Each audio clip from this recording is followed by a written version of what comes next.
ইনশাআল্লাহ। নাসাল্লাহ তাওফীক ওয়াস সাদাত।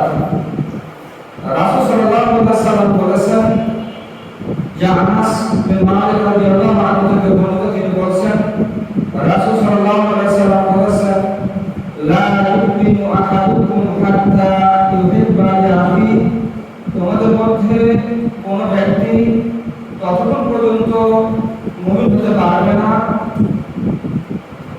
হাত্তা ইউহিব্বা লিনাফসিহি হাত্তা ইউহিব্বা লিআখিহি মা ইউহিব্বু লিনাফসিহি, যতক্ষণ পর্যন্ত সে নিজের জন্য যেটা ভালোবাসে তার অন্য ভাইয়ের জন্য সেটা ভালো না বাসে। মুমিন হওয়ার জন্য রাসূল সাল্লাল্লাহু আলাইহি ওয়াসাল্লাম একটা শর্তের কথা এখানে বললেন যে কোন ব্যক্তি মুমিন হওয়ার জন্য শর্ত হলো সে নিজের জন্য যেটা ভালোবাসে অন্য ভাইয়ের জন্য সেটা ভালোবাসতে হবে। এখানে মুমিন অর্থ হলো পরিপূর্ণ মুমিন হওয়া। মুমিন অর্থ পরিপূর্ণ মুমিন হওয়া। কারণ ইমানের পরিচয় হলো আহলে সুন্নাত ওয়াল জামাতের কাছে আল-ইতিকাদু বিল জিনান ওয়াল কওলু বিল লিসান ওয়াল আমালু বিল জাওয়ারিহ, অন্তরে বিশ্বাস করা, মুখে স্বীকৃতি দেওয়া এবং কর্মে বাস্তবায়ন, এই তিনটির সমন্বয়ে একজন ব্যক্তি মুমিন হয়। ইয়াজিদু বিত-তাআ, সেই ঈমানটি আনুগত্যে বাড়ে, ওয়ায়ানকুসু বিল মাসিয়া, পাপে সেই ঈমানটি কমে। যখন কোন মুসলিম কোন মুমিন যখন আনুগত্য করে, ইবাদত করেন, আল্লাহর জিকির আজকার তাসবিহ তাহলিল বেশি করে করেন, বেশি করে ইবাদত করেন, তখন তার ঈমান বৃদ্ধি পায়, এটা তার প্রমাণ। আবার যখন পাপ করেন তখন তার ঈমান কমে যায়, তার ঈমানের ঘাটতি দেখা দেয়। তো ঈমানের পরিচয় হলো মুখের স্বীকৃতি, অন্তরে বিশ্বাস, কর্মে বাস্তবায়ন, যা আমলে আনুগত্যে ইবাদতে ঈমান বৃদ্ধি পায়, আর পাপ করে ঈমান কমে যায়। মুমিন যদি কোনো কবিরা গুনাহ করে তাহলে সে কাফের হয়ে যায় না, কারণ তার ঈমান কমে যায়। আর মুমিন যদি বেশি আমল করে, বেশি ইবাদত করে, তখন সে তার ঈমান বৃদ্ধি পায়। বৃদ্ধি পেতে পেতে হাদিসে যেটা আসছে, হাদিসে জিবরিল যেটাকে বলা হয়, মুসলিম হয়, তারপর ঈমান বৃদ্ধি পেয়ে মুমিন হয়, তারপরে মুহসিন বান্দায় পরিণত হয়। মুহসিন বান্দা কিভাবে হয়? এটা হাদিসে তার পরিচয় দেওয়া হয়েছে, আনতা আবুদাল্লাহ কান্নাকা তারাহু, এমন ভাবে আল্লাহর ইবাদত করা যেন তুমি আল্লাহকে দেখতে পাচ্ছ। ফাইলাম তাকুন তারা, তুমি যদি আল্লাহকে দেখতে না পাও, ফাইন্নাহু ইয়ারা, তাহলে জানো আল্লাহ তোমাকে দেখতে পাচ্ছে। এটা একটা মুহসিন, খাঁটি মুমিনের, পরিপূর্ণ মুমিনের একটা স্তর বা দরজা বা স্তর বা একটা মর্যাদা। এই পর্যায়ে পৌঁছাতে মুমিন বান্দা ঈমান পরিপূর্ণ হয়, কারণ ঈমানের ঘাটতি হয়, ঈমান পরিপূর্ণ হয়। রাসূল সাল্লাল্লাহু আলাইহি ওয়াসাল্লাম হাদিসে বলেছেন আকমালুল মুমিনিনা ঈমানা আহসানুহুম খুলুকা, তোমাদের মধ্যে পরিপূর্ণ ঈমানদার ওই ব্যক্তি, তোমাদের মধ্যে ঈমান দিক থেকে পরিপূর্ণ ওই ব্যক্তি যার চরিত্র উত্তম, যার চরিত্র উত্তম, ওই ব্যক্তি হলো পরিপূর্ণ মুমিন। তোমাদের মধ্যে সর্বোত্তম মুমিন। ওয়া খিয়ারুকুম খিয়ারুকুম লিআহলি, আর তোমাদের মধ্যে ওই ব্যক্তি উত্তম যে তার পরিবার, তার স্ত্রীর কাছে উত্তম। ওয়া আনা খায়রুকুম লিআহলি, আর আমি মুহাম্মদ সাল্লাল্লাহু আলাইহি ওয়াসাল্লাম আমার পরিবারের কাছে, স্ত্রীর কাছে আমি উত্তম মানুষ। রাসূল সাল্লাল্লাহু আলাইহি ওয়াসাল্লাম এখানে পরিপূর্ণ মুমিনের তিনটি পরিচয় দিলেন, দুইটি পরিচয় দিলেন। একটি হলো যে উত্তম চরিত্রবান হওয়া পরিপূর্ণ মুমিনের পরিচয়, যে ব্যক্তির চরিত্র সবচেয়ে উত্তম, তিনি পূর্ণ মুমিন। আর তোমাদের মধ্যে ওই ব্যক্তি হলো উত্তম যে ব্যক্তি তার স্ত্রীর কাছে, পরিবারের কাছে উত্তম। আর আমি মুহাম্মদ সাল্লাল্লাহু আলাইহি ওয়াসাল্লাম আমার স্ত্রী বা পরিবারের কাছে আমি তোমাদের মধ্যে সর্বোত্তম মানুষ সাল্লাল্লাহু আলাইহি ওয়াসাল্লাম। আনাস রাদিয়াল্লাহু আনহু তিনি বলেছেন রাসূল সাল্লাল্লাহু আলাইহি ওয়াসাল্লাম বলেছেন লা ইউমিনু আহাদুকুম হাত্তা আকুনা আহাব্বা ইলাইহি মিন ওয়ালিদিহি ওয়া ওয়ালাদিহি ওয়ান নাসি আজমাইন, তোমাদের মধ্যে কোন ব্যক্তি ততক্ষণ পর্যন্ত পরিপূর্ণ মুমিন হতে পারবে না, মুমিন হতে পারবে না যতক্ষণ পর্যন্ত আমি মুহাম্মদ সাল্লাল্লাহু আলাইহি ওয়াসাল্লাম তার কাছে, তার মাতা-পিতা, তার সন্তানাদি এবং সমস্ত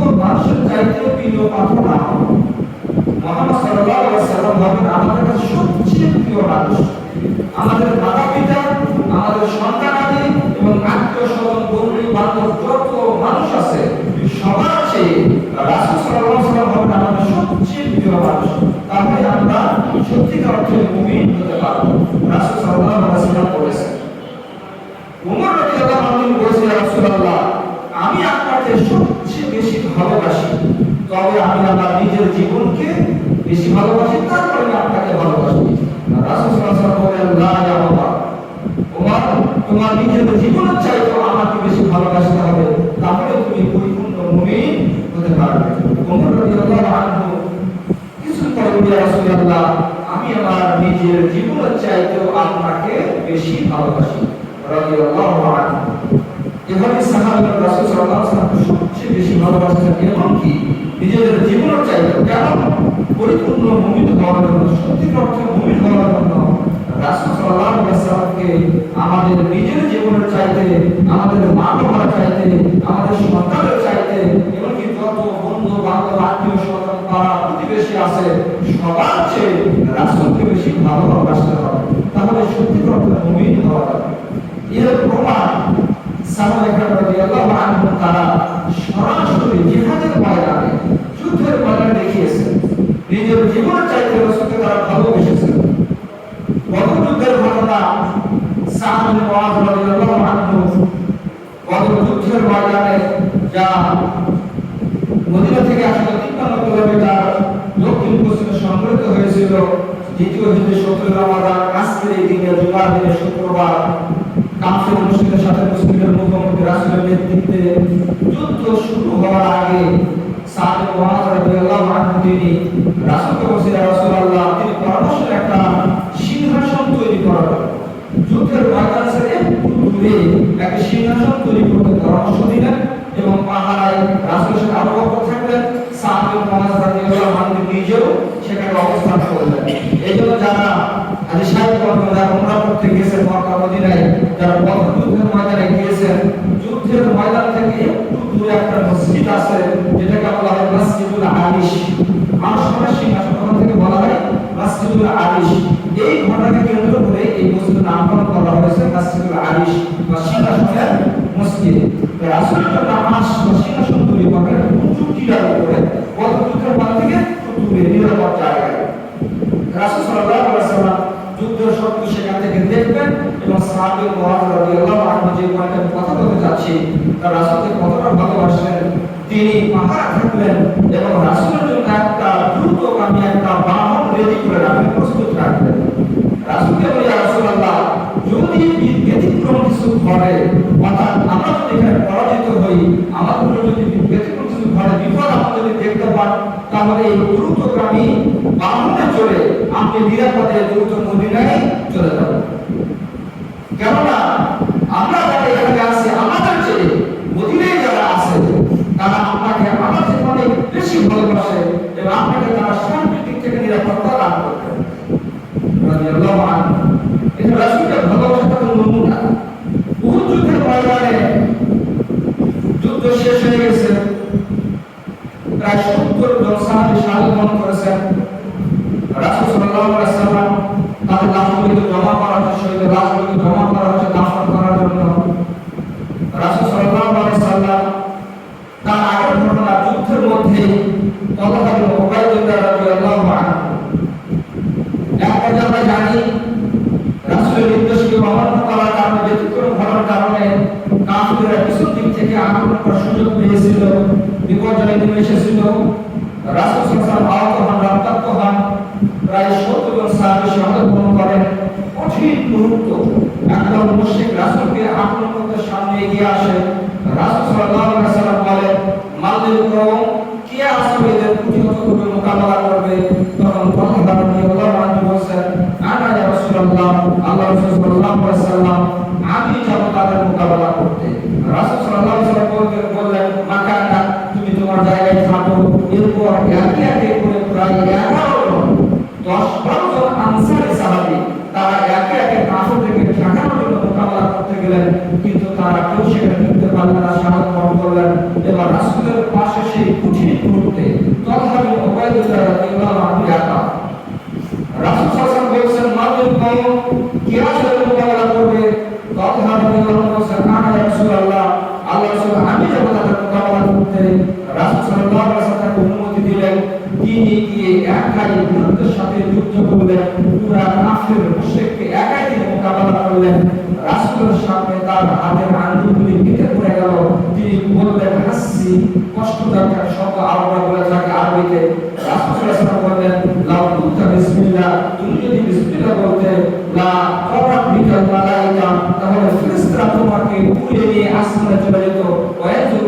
নাস, আর মানুষরা তোমাকে দেখতে পেত যে তলবারি ফেরেশতারা আসমানে নিয়ে যাচ্ছে। রাসূল সাল্লাল্লাহু আলাইহি ওয়াসাল্লাম তলহা, রাসূলের প্রতি তলহার যে ভালোবাসা, যে মহব্বত, তাদের প্রমাণ তিনি দেখিয়েছেন, নিজের জীবনে যে রাসূলকে বেশি ভালোবেসেছেন। রাসূল সাল্লাল্লাহু আলাইহি ওয়াসাল্লাম মর্যাদা সম্পর্কে বললেন, মান সারাহু আয়ানজুরা ইলা শাহীদিন ইয়ামশি আলাল আরদ, তোমাদের পক্ষ থেকে কোনো ব্যক্তি যদি জমিনে চলাফেরা করছে এমন কোন জীবন্ত শহীদকে দেখে খুশি হতে চায়, ফালিয়ানজুর ইলা তালহা, তাহলে সে তালহাকে দেখে। সুবহানাল্লাহ। রাসূল সাল্লাল্লাহু আলাইহি ওয়াসাল্লাম তালহা বিন উবাইদুল্লাহকে জীবন্ত শহীদ বলে ঘোষণা করলেন। আরেকজন সাহাবী আবু তালহা রাদিয়াল্লাহু আনহু উহুদের ময়দানের ঘটনা, রাসূলকে নিজের জীবনের চাইতে বেশি ভালোবেসেছেন। মুশরিকরা রাসূলকে আঘাত করতে এসেছে, মাত্র এক মিনিট ঢাল আবু তালহার কাছে, তখন তিনি ঢালের সামনে দাঁড়িয়েছেন। রাসূল সাল্লাল্লাহু আলাইহি ওয়াসাল্লাম আবু তালহার পিছনে দাঁড়িয়েছেন। আবু তালহা রাদিয়াল্লাহু আনহু তিনি তীর নিক্ষেপ করছেন। রাসূল সাল্লাল্লাহু আলাইহি ওয়াসাল্লাম পিছন থেকে মাঝে মধ্যে মাথা বের করে দেখছেন আবু তালহার তীর কোথায় গিয়ে পড়ছে। আবু তালহা রাদিয়াল্লাহু আনহু রাসূলকে বলছেন, ইয়া রাসূলুল্লাহ, আপনি মাথা বের করবেন না, না খাবি দুনা না খাবি। কাফির মুশরিকদের তীর বর্ষা এসে আমার বুকে লাগলো, আপনার বুকে যেন একটিও আঘাত না লাগে। এমনকি যখনই কোনো তীর বর্ষা পাথর আসতো রাসূলকে লক্ষ্য করে, আবু তালহা রাদিয়াল্লাহু আনহু তখনই দৌড়ে গিয়ে বুক কেটে দিতেন, যাতে রাসূলকে কোনো আঘাত না লাগে। এভাবে প্রমাণ দিয়েছিলেন রাসূলকে ভালোবাসা তোমাদের সবচেয়ে বেশি নিজেদের জীবনের চাইতে, মাতা পিতার চেয়ে, বন্ধু বান্ধব আত্মীয় সবার চেয়ে। আর একজন সাহাবী উহুদ যুদ্ধের শহীদ সাদ ইবনে রবি রাদিয়াল্লাহু আনহু, যুদ্ধ শেষ, শহীদদেরকে খুঁজে বের করা হচ্ছে, দাফন করা হবে। রাসূল সাল্লাল্লাহু আলাইহি ওয়াসাল্লাম বললেন, তোমরা সাদকে খুঁজে বের করো, যদি তাকে জীবিত খুঁজে পাও তাহলে আমার পক্ষ থেকে তোমরা তাকে সালাম জানাবে, আর তোমরা তাকে জিজ্ঞাসা করবে কাইফা তারা নাফসা, তুমি কেমন অনুভব করছো। যায়েদ রাদিয়াল্লাহু আনহু তিনি বলেছেন, আমি বেরিয়ে গেলাম, সাদ নবীকে খুঁজে পেলাম, আঘাতে জর্জরিত হয়ে শুয়ে পড়ে আছে, নিঃশ্বাস নেওয়ার অবস্থা। আমি তাকে গিয়ে রাসূলের পক্ষ থেকে সালাম জানালাম, তিনি রাসূলের সালামের উত্তর দিলেন, উত্তর নিয়ে তার পক্ষ থেকে রাসূলকেও সালাম জানালেন। এরপরে বললেন, যায়েদ তাকে বললেন, রাসূল সাল্লাল্লাহু আলাইহি ওয়াসাল্লাম জানতে চেয়েছেন কাইফা তারা নাফসা, তুমি কেমন অনুভব করছো। তখন সাদ রাদিয়াল্লাহু আনহু তিনি বলছেন, আমি জান্নাতের সুঘ্রাণ পাচ্ছি।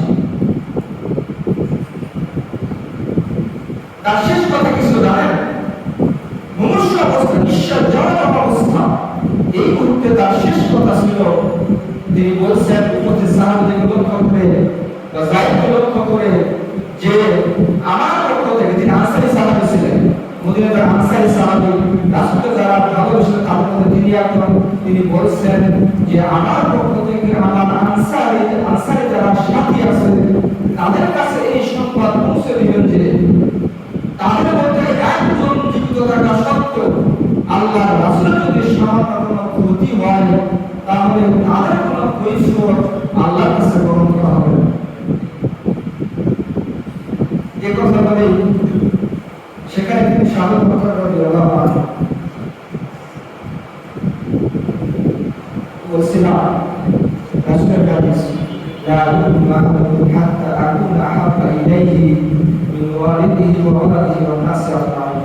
তোমাদের মধ্যে কোনো ব্যক্তি ততক্ষণ পর্যন্ত মুমিন হতে পারবে না যতক্ষণ পর্যন্ত আমি মুহাম্মদ তার কাছে তার মাতা পিতা, তার সন্তান এবং সমস্ত মানুষের চেয়ে মাত্র না পাবো।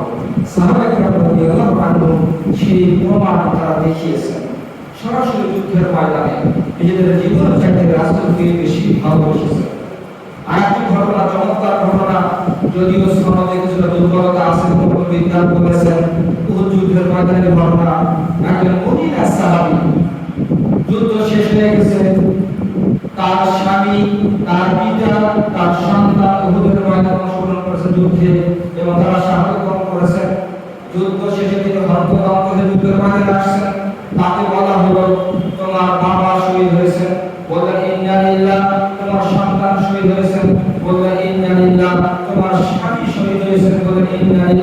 এবং স্বামী মারা যাওয়ার কথা শুনে কিছুটা কান্না করলেন। তিনি বলছেন, রাসূল সাল্লাল্লাহু আলাইহি ওয়াসাল্লাম কেমন আছেন সেটা আমাকে বলো। তাকে বলা হয়, তুমি যেমন চাচ্ছ রাসূল তেমনই আছেন। তিনি বললেন, লা আরনি, না সেটা হবে না, আমি সচক্ষে রাসূলকে দেখতে চাই। এরপর রাসূলকে দেখার পর তিনি বলছেন যে কথাটি সম্মান করে রেখে রাখার মতো এবং লিখে রাখা হয়েছে কি অন্য লেখা থাকবে ইনশাআল্লাহ। তিনি বলেছেন, কুল্লু মুসিবাতিন বা'দাকা জালাল ইয়া রাসূলুল্লাহ, আল্লাহ রাসূল আপনি সুস্থ আছেন এটা বড় কথা, আপনার পরে আমার যত বালা মুসিবত বিপদ আসে না কেন সবই আমার কাছে তুচ্ছ। এক মহিলা সাহাবী রাসূলকে এতটা ভালোবাসেন তারা। এই মহিলা সাহাবী কে ছিলেন জানেন? তিনি ছিলেন একজন সাহাবী, উহুদের ময়দানে শহীদ হয়েছেন, আমর বিন জামু রাদিয়াল্লাহু আনহুর স্ত্রী। আমর বিন জামু কে ছিলেন? তাকে বলা হয় ল্যাংড়া শহীদ। তাকে বলা হয় ল্যাংড়া খোড়া শহীদ। উহুদের ময়দানে যুদ্ধের ঘোষণা আসলো, কানা খোড়া ল্যাংড়া পাথর নেই বাহন নেই, তাদের উপরে জিহাদ ফরজ নয়, তাদের উপরে জিহাদ ফরজ নয়, কারণ তাদের ওজর আছে। আমর বিন জামুকে তার ছেলেরা যুদ্ধের ময়দানে যেতে দিবে না। আমর বিন জামু এসে রাসূলকে বলছে, রাসূলুল্লাহ আমি যদি শহীদ হই তাহলে আমি কি জান্নাতে যেতে পারবো? রাসূল সাল্লাল্লাহু আলাইহি ওয়াসাল্লাম বললেন, হ্যাঁ তুমি যদি শহীদ হও তাহলে তুমি জান্নাতে যেতে পারবে। তিনি বলছেন, ইয়া রাসূলুল্লাহ আমি এই ল্যাংড়া পা নিয়ে খোড়া পায়ে আমি জান্নাত বাড়াতে চাই, আমি খোড়া পায়ে জান্নাতে ঘোরাফেরা করতে চাই। রাসূল সাল্লাল্লাহু আলাইহি ওয়াসাল্লাম তার সন্তানদেরকে বললেন, তোমরা তাকে জিহাদ থেকে নিষেধ করো না। আমাদের জামা যুদ্ধে অংশগ্রহণ করলেন, উহুদের ময়দানে শাহাদাত বরণ করলেন। রাসূল সাল্লাল্লাহু আলাইহি ওয়াসাল্লাম তার সম্পর্কে বলেছেন, আমি আমরকে দেখলাম সুস্থ পা নিয়ে জান্নাতে ঘোরাফেরা করছে। সেই আমর বিন জামুর স্ত্রী এই মহিলা সাহাবী রাদিয়াল্লাহু আনহা, যারা নিজেদের জীবন চাইতে রাসূলকে বেশি ভালোবাসতেন, বলছিলাম যে মুমিন হওয়ার জন্য শর্ত হলো নিজেদের জীবন চাইতে রাসূলকে বেশি ভালোবাসতে হবে। কোন একটা বিষয়ে যদি কেউ আপত্তি করে রাসূলের বিষয়ে, তাহলে সে ব্যক্তি মুমিন, তার ঈমানে ঘাটতি দেখা দেবে। আল্লাহ তাআলা বলেছেন, ফালা ওয়া রাব্বিকা লা ইউমিনুনা হাত্তা ইউহাক্কিমুকা ফীমা শাজারা বাইনাহুম, তুমি তাদের বিবাদমান বিষয়ে দ্বন্দ্বের বিষয়ে ফয়সালা দেবে। আল্লাহ তাআলা রাসূলকে বলছেন, এই ফয়সালা যদি তারা মেনে না নেয় তাহলে তোমার রবের কসম করে বলছি তারা মুমিন হতে পারবে না। সুম্মা লা ইয়াজিদু ফি আনফুসিহিম হারাজাম মিম্মা কাদাইত, এবং তুমি যেটা ফয়সালা দিয়েছো এই ফয়সালার প্রতি তারা যদি অনুসরণ না করে এবং ফয়সালার উপর তারা আপত্তি কোনো সংশয় করে রাখতে পারবে না, ওয়ায়ুসাল্লিমু তাসলিমা, এবং একবারে পরিপূর্ণ সেটা মেনে নেবে, কোনো দ্বিধা সংকোচ রাখবে না। এই সংকোচ ছাড়া কোনো মুমিন হতে পারবে না। আগে নাসিল হয়েছে একটা প্রেক্ষাপটে রাসূল সাল্লাল্লাহু আলাইহি ওয়াসাল্লাম কাছে যাচ্ছিলেন। রাসূলের ফুফাত ভাই জুবাইর রাদিয়াল্লাহু আনহু এবং একজন আনসারী সাহাবী তারা জমিতে পানি সেচ দিচ্ছিলেন। পানি সেচ দেওয়ার সময় রাসূলকে দেখে তারা দুজন রাসূলের কাছে বিচার দিল, জুবাইর চাচ্ছে আগে পানি সেচ দেবে, তারপরে তাকে খুতবা শিখিয়ে দেবে, আর আনসারী সাহাবী চাচ্ছেন তিনি আগে পানি সেচ দেবেন, তারপর জুবাইরকে দেবে। রাসূল সাল্লাল্লাহু আলাইহি ওয়াসাল্লাম পরিস্থিতি বিচার বিশ্লেষণ করে ইনসাফ ভিত্তিক ফয়সালা দিলেন, ইসকিয়া জুবাইর, জুবাইর তুমি পানি সেচ দাও, সুম্মা আরসিল মা ইলা জারি, এরপর তুমি তার প্রতিবেশীকে পানি সেচ দেওয়ার ব্যবস্থা করো, ছেড়ে দাও। এরপর আল্লাহর সাথে সাথে আনসারী সাহাবী বলে উঠল, আন কানা ইবনা আমলাতি, আপনার ফুফাতো ভাই সেজন্য তাকে আগে পানি সেচ দিতে বললেন। এই কথা বলার সাথে সাথে ফাতাবায়্যানা ওয়াজহু রাসূলিল্লাহ সাল্লাল্লাহু আলাইহি ওয়াসাল্লাম, রাসূলের চেহারা পরিবর্তন হয়ে গেল।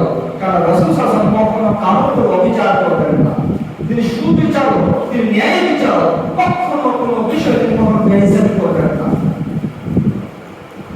কিন্তু রাসূলের উপর অপবাদ দিয়ে বলল, আপনার ফুফাতো ভাই থেকে জুবাইর, তাই তাকে আগে পানি সেচ দিতে বললেন।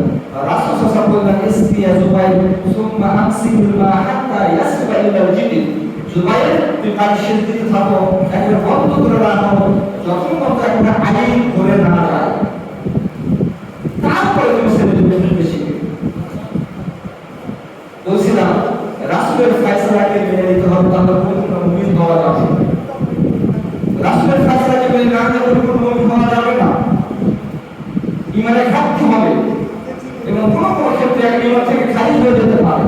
যেমন খালিদ রাসূলের বর্ণনাকে কেন্দ্র করে মক্কা বিজয় বলেছিল, এর দিয়া মুহাম্মদ সাল্লাল্লাহু আলাইহি ওয়াসাল্লাম, মহান তুমি ন্যায় বিচার করো, আপনি ন্যায় বিচার করুন, কারণ আপনি ন্যায় বিচার করেননি।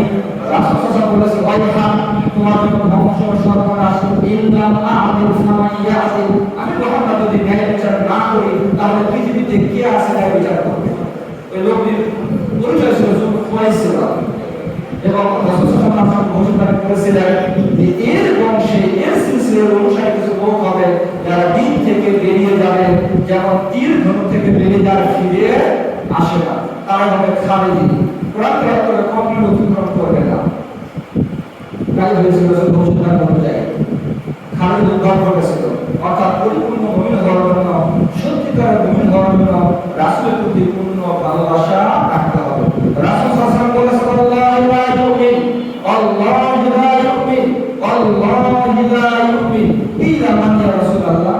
রাসূল বলেন, আল্লাহর কসম করে বলছি ওই ব্যক্তি মুমিন নয়, আল্লাহর কসম করে বলছি ওই ব্যক্তি মুমিন নয়, আল্লাহর কসম করে বলছি ওই ব্যক্তি মুমিন নয়। ইল্লা মান ইয়া রাসূলুল্লাহ, বলা হলো আল্লাহর রাসূল কে সে? রাসূল সাল্লাল্লাহু বললেন, মান লা ইয়ামানু জারুহু বাওয়াইয়া, যার অনিষ্ট থেকে, যার ক্ষতি থেকে তার প্রতিবেশী নিরাপদ নয়। প্রতিবেশী যে ব্যক্তি ক্ষতি করে ওই ব্যক্তি মুমিন নয়। রাসূল সাল্লাল্লাহু আলাইহি ওয়াসাল্লাম বলেছেন, মান কানা ইউমিনু বিল্লাহি ওয়াল ইয়াউমিল আখির ফালা ইউযি জারা, যে ব্যক্তি আল্লাহর প্রতি ঈমান রাখে, আখিরাতের উপর ঈমান রাখে, সে যেন প্রতিবেশীর কোনো ক্ষতি না করে। ওয়া মান কানা ইউমিনু বিল্লাহি ওয়াল ইয়াউমিল আখির, আর যে ব্যক্তি আল্লাহর প্রতি ঈমান রাখে, আখিরাতের উপর ঈমান রাখে, ফালা ইউকরিম দাইফা, তাহলে সে যেন অতিথিকে সম্মান করে। ওয়া মান কানা ইউমিনু বিল্লাহি ওয়াল ইয়াউমিল আখির, যে ব্যক্তি আল্লাহর উপর ঈমান রাখে, আখিরাতের উপর ঈমান রাখে, ফালইয়াকুল খায়রা আও লিয়াসমুত, তাহলে সে যেন কথা বলে ভালো কথা বলে, অন্যথায় চুপ থাকে। আমাদের সমাজে অনেক মানুষ আছে এই তিনটি বৈশিষ্ট্যে তাদের মধ্যে যথেষ্ট ত্রুটি আছে। প্রতিবেশীর প্রতি, প্রতিবেশীর কষ্ট দেওয়া এবং অতিথির অসম্মান করা এবং কথা বলার ক্ষেত্রে হয়তো অর্থ কথা বলা, যদি এমন বৈশিষ্ট্য থাকে তাহলে পরিপূর্ণ মুমিন হওয়া যাবে না। রাসূল সাল্লাল্লাহু আলাইহি ওয়াসাল্লাম বলেছেন, লাইসা বিমুমিন, ওই ব্যক্তি মুমিন নয়, মান বাতা শাবাআন, যে ব্যক্তি পরিতৃপ্তি সহকারে খেয়ে রাত্রি যাপন করলো, ওয়াজারু ইলা জানবিহি জায়াকুন ওয়া ইয়ালাম, অথচ তার পাশে তার প্রতিবেশী, তার রুমমেট, তার সহকর্মী তার পাশে না খেয়ে ঘুমিয়ে থাকে, না খেয়ে রাত্রি যাপন করে, ও সেটা জানে, অথচ সেটা জানা আছে। ওই ব্যক্তি মুমিন নয় যদি তার প্রতিবেশীর সাথে, যদি প্রতিবেশীকে ভোকা রেখে ওই ব্যক্তি প্রতিবেশী সহকারে খেয়ে রাত্রি যাপন করে। রাসূল সাল্লাল্লাহু আলাইহি ওয়াসাল্লাম বলেছেন, লা ইয়াসমি যানি ইল্লা ইয়াসমি ওয়া হুয়া মুমিন, জিনাকার যখন জিনা করে তখন সে মুমিন নয়। ওয়ালা ইয়াসমিকু সারিকু ইল্লা ইয়াসমি ওয়া হুয়া মুমিন, একজন চুরি যখন করে তখন ওই ব্যক্তি মুমিন নয়। অর্থাৎ জিনাকার এবং চুরিকারী পাপী মুমিন, তারা পরিপূর্ণ মুমিন নয়, তাদের ঈমানে ঘাটতি আসে, তবে তারা কাফির হয়ে যায় না। রাসূল সাল্লাল্লাহু আলাইহি ওয়াসাল্লাম বলেছেন, প্রথমে হাদিস বলেছিলেন বলে কথা শেষ করব। রাসূল সাল্লাল্লাহু আলাইহি ওয়াসাল্লাম বলেছেন, লা ইউমিনু আহাদুকুম হাত্তা ইউহিব্বা লি আখিহি মা ইউহিব্বু লি নাফসিহি, তোমাদের মধ্যে কোন ব্যক্তি ততক্ষণ পর্যন্ত পরিপূর্ণ মুমিন হতে পারবে না যতক্ষণ পর্যন্ত সে নিজের জন্য যেটা ভালোবাসে অন্য ভাইয়ের জন্য সেটা ভালো না বাসে। নিজের জন্য যেটা ভালোবাসে অন্যের জন্য সেটা ভালোবাসতে হবে। এটা আমরা যদি আমাদের বাস্তব জীবনে প্রয়োগ করি তাহলে দেখবেন যে আমাদের সমাজের চেহারা পাল্টে যাবে। এই একটি হাদিসকে যদি আমাদের জীবনে বাস্তবায়ন করা যায় যে নিজের জন্য যেটা ভালোবাসবো, আমার ভাইয়ের জন্য সেটা ভালোবাসবো, একটি হাদিস বাস্তবায়ন করলে আমাদের সমাজের চেহারা পাল্টে যাবে। মালিক, শ্রমিক, ডাক্তার, রোগী, আপনি, আপনার প্রতিবেশী, শিক্ষক, ছাত্র, এভাবে প্রত্যেকটা সেক্টরে শাসক এবং অন্যান্য মানুষ যারা আছে, প্রত্যেকটা সেক্টরে যদি হাদিসটা ফলো করে বাস্তবায়ন করা যায় তাহলে আমাদের সমাজ পরিবর্তন হয়ে যাবে ইনশাআল্লাহ। এই সমাজ অন্যায় অবিচার থাকবে না। একটা চমৎকার হাদিস বলে শেষ করবো, সেটি হলো যে নিজের জন্য যেটা ভালো না, যেটা ভালোবাসে অন্যের জন্য ভালো না বাসে মুমিন হওয়া যায় না, পরিপূর্ণ মুমিন হওয়া যায় না। একজন যুবক রাসূলের কাছে এসে বলছেন, আতাযাল্লি ফি জিনা, আল্লাহ রাসূল আপনি কি আমাকে ব্যভিচার করা, জেনা করার অনুমতি দিবেন? তাসাহান নাস, উপস্থিত সাহাবাগণ চিৎকার শুরু করে বলে, আল্লাহ রাসূলের কাছে এসে বলছেন যে আপনি কি আমাকে ব্যভিচার করা, জেনা করার অনুমতি দিবেন? রাসূল সাল্লাল্লাহু আলাইহি ওয়াসাল্লাম তাদেরকে থামিয়ে দিয়ে বললেন, তোমরা যুবককে আমার কাছে নিয়ে আসো। যুবকের কাছে নিয়ে আসা হলো। রাসূল সাল্লাল্লাহু আলাইহি ওয়াসাল্লাম তাকে বললেন, আতুহিব্বুহু লিউম্মিক, তুমি যে জিনা করার অনুমতি চাচ্ছ, তুমি কি সেই জিনাটা তোমার মায়ের সাথে অন্য জিনা পুরো পিঠা পছন্দ করবে? আল্লাহ রাসূল আমি তো কখনো পছন্দ করব না। রাসূল সাল্লাল্লাহু আলাইহি ওয়াসাল্লাম বললেন, ওয়ালান নাসু লা ইউহিব্বুনাহু লিউম্মাহাতিহি, মানুষেরা তো চায় না তাদের মায়েদের সাথে কেউ ব্যভিচার করুক, জিনা করুক। আতুহিব্বুহু লিবানাতি, তুমি কি চাও, আতুহিব্বুহু লিবিনতি বা বানাতি, তুমি কি চাও যে তোমার মায়ের সাথে বা মেয়েদের সাথে কেউ ব্যভিচার করুক? বলে লা আল্লাহ ইয়া রাসূলুল্লাহ, রাসূলুল্লাহ কখনো না, আমার মেয়ের সাথে কেউ ব্যভিচার করতে আমি কখনো চাই না। রাসূল সাল্লাল্লাহু আলাইহি ওয়াসাল্লাম বলেন, ওয়ালান নাসু লা ইউহিব্বুনাহু লিবানাতি, মানুষেরা কেউ চায় না যে তার মেয়ের সাথে কেউ ব্যভিচার করুক। আতুহিব্বুহু লিখালাতি, তুমি কি তোমার খালার সাথে কেউ ব্যভিচার করতে পছন্দ করো? একই উত্তর দিলেন। তুমি তার ফুপুর সাথে কেউ ব্যভিচার করতে পছন্দ করবে? একই উত্তর দিলেন। রাসূল সাল্লাল্লাহু আলাইহি ওয়াসাল্লাম মানুষেরা চায় না তাদের খালার সাথে, তাদের ফুপুদের সাথে কেউ ব্যভিচার করুক। এরপর রাসূল সাল্লাল্লাহু আলাইহি ওয়াসাল্লাম ওই যুবকের বুকে হাত রেখে বললেন, আল্লাহুম্মা তাহহির কলবা, ইয়া আল্লাহ আপনি এই যুবকের অন্তরটাকে আপনি পরিশুদ্ধ করে দিন। ওয়াগফির যানবা, আপনি এর পাপকে ক্ষমা করে দিন। ওয়াহাসসিন ফারজা, এবং তার লজ্জা থেকে আপনি হেফাজত করুন, নিরাপদে রাখুন। ওই যুবক আর কখনো এরকম কোনো মাটির দিকে ফিরেও না। রাসূলের দোয়া যেটা বলছেন যে পয়েন্টটা, যে আমাদের সমাজের যুবক আছে কত সতী সাধবী নারী ইজ্জতকে নষ্ট করে। তারা তো চিন্তা করতো যে আমার বিয়ের সাথে, আমার ভাইয়ের সাথে, আমার বোনের সাথে, আমার খালার সাথে, আমার ফুফুর সাথে যদি কেউ ব্যভিচার করে, আমি সেটাকে কিভাবে করবো? কেউ পছন্দ করবো না। তাহলে আমি যদি পছন্দ না করি নিজের জন্য, অন্যের সাথে সেটা কেমন করছেন ভাই? সুতরাং সাবধান, পরিপূর্ণ মুমিন হওয়ার জন্য আমাদেরকে মেনে চলতে হবে। কিছু নিয়ম নীতি আমি সংক্ষেপে বললাম, আল্লাহ আমাদের সবাইকে যেন পরিপূর্ণ মুমিন হওয়ার তৌফিক দান করেন। আল্লাহুম্মা আমিন। এবং যে আলোচনা করেছি দুই বছর বলতে থেকে আমাদের ক্ষমা করার এবারে কথা শেষ করছি। আবুল বলি হাদা ওয়াস্তাগফিরুল্লাহ ওয়া লাকুম ওয়া লিসাইরিল মুসলিমিন ওয়া আখিরু দাওয়ানা আলহামদুলিল্লাহি রাব্বিল আলামিন। আসসালামু আলাইকুম ওয়া রাহমাতুল্লাহি ওয়া বারাকাতুহু।